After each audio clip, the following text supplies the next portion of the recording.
Hello साथियों, कैसे हैं आप सब। उम्मीद है कि आप अच्छे ही होंगे। तो आइए हम देखेंगे 10th क्लास के त्रिकोणमिति से। ठीक है, अब त्रिकोणमिति में हम सभी सूत्रों को आसानी तरीके से निकाल कर हल करके देख चुके हैं, लेकिन अब हम सवालों को बारी बारी से देखेंगे कि सवाल को कैसे हल करेंगे। तो सबसे पहले त्रिकोणमिति में देखा जाता है क्या चीज, तो समकोण त्रिभुज लिया जाता है। क्या, समकोण त्रिभुज लिया जाता है।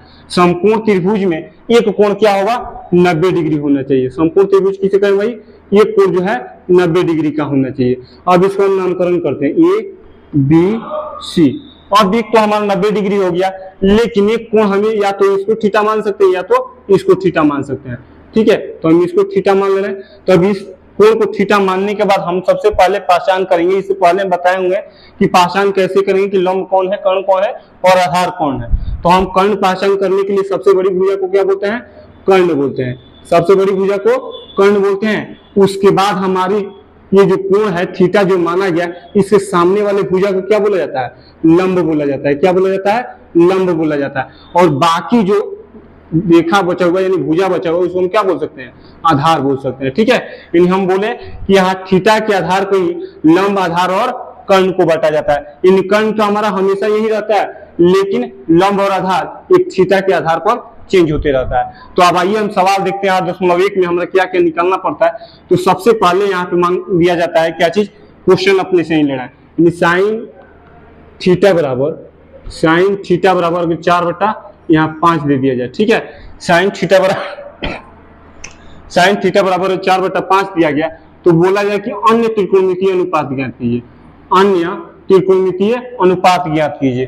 तो हम कैसे निकालेंगे, तो सबसे पहले हम इस भुजा को मानों को देखेंगे कि हमारा 4/5 जो है किसका किसका मान दिया हुआ है। ठीक है, तो इसमें 4 और 5। तो सबसे पहले हम ध्यान देंगे साइन थीटा बराबर सूत्र होता क्या है, तो साइन थीटा बराबर होता है हमारा क्या चीज, लंब बटा कर्ण होता है। क्या होता है, लंब बटा कर्ण होता है।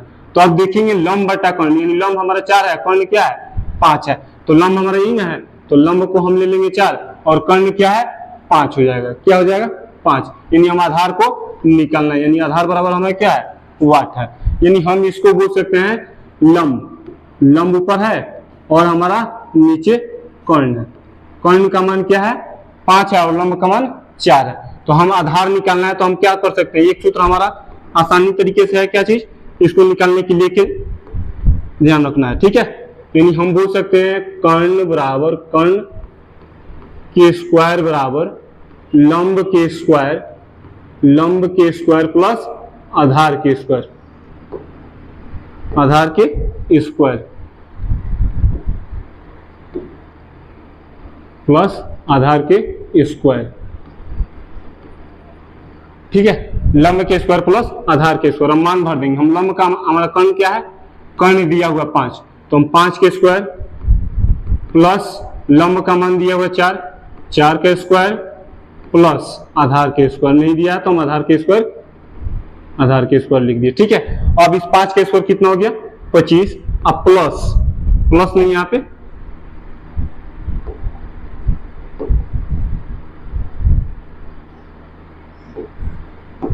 यहाँ 25 बराबर फिर 4 का स्क्वायर कितना हो जाएगा 16 प्लस फिर आधार स्क्वायर, क्या है आधार स्क्वायर।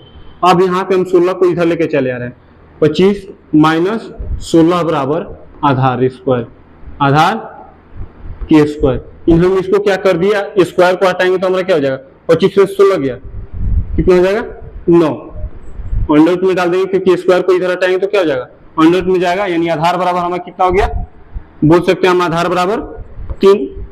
ठीक है, आधार बराबर कितना हो जाएगा 3, क्योंकि रूट हमारा क्या है 9 का वर्ग हमारा क्या हो गया 3 का वर्ग होता है 9। अब हम आएंगे क्या सवालों पर, यानी क्या पूछा गया है कि साइन थीटा बराबर 4/5 अन्य का मान निकालना है, अन्य त्रिकोणमितियों का मान ज्ञात करना है। यानी साइन थीटा बराबर दे दिए हैं, तो अब उसके बाद निकालना है कोस थीटा का, टेन थीटा का, कोट थीटा का, कोट थीटा। ठीक है, कोट थीटा का, कोसेक थीटा का, सेक थीटा का। ठीक है, अन्य हमारा यही हुआ। निष्पत्ति कितने होते हैं 6 होते हैं, तो 6 में एक हमारा साइन थीटा दे दिया गया और 5 वो ये निकालना है। ठीक है, तो अब हम देखेंगे कोस थीटा बराबर हमारा क्या हो गया, आसानी तरीके से यहाँ पे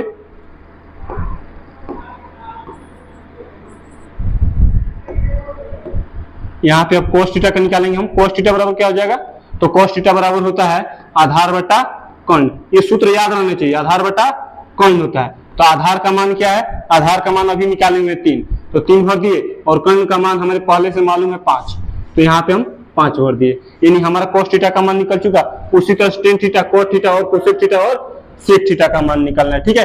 हम देखेंगे क्या 8.1 में अधिकांशतः 8.1 में हमारा अधिकांशतः इसी सूत्र के माध्यम से सभी क्वेश्चन को क्या हल किया गया है। यानी हम दूसरे क्वेश्चन को अगर दिया जाए, यहाँ पे दूसरे क्वेश्चन को ले रहे हैं, ठीक है।